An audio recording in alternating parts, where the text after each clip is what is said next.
السلام علیکم دوستو، امید ہے کہ خیریت سے ہوں گے۔ اللہ تبارک و تعالی آپ کو سلامت رکھے۔ آج میں آپ لوگوں کے خدمت میں ایک حدیث لے کر آیا ہوں۔ حدیث یہ ہے، اس کا مضمون یہ ہے کہ دوسرے کے گھر میں تاکنے جھانکنے کی سزا۔ ایک شخص حضور اقدس صلی اللہ علیہ وسلم کے گھر میں جھانکنے لگے تو حضور اقدس صلی اللہ علیہ وسلم نے اس سے کہا کہ اگر میں تجھے جھانکتے ہوئے دیکھ لیتا تو میں تیرا آنکھ پھوڑ ڈالتا، جبکہ تو نے جھانک ہی لیا تو پھر گھر میں آنے کی اجازت لینے سے کیا فائدہ؟ اس حدیث شریف کا مطلب یہ ہوا کہ دوسرے کے گھر میں تاکنا جھانکنا یہ حرام ہے۔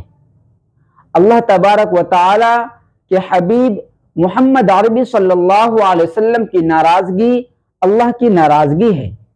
اللہ تبارک و تعالی ہم سب کو دوسرے کے گھر میں تاکنے جھانکنے سے حفاظت عطا فرمائے۔ اور یہ تاکنے جھانکنے والی بیماری جو ہے یہ اکثر عورتوں میں زیادہ پائی جاتی ہے۔ خیر اللہ تبارک و تعالی ہم سب کو حفاظت عطا فرمائے۔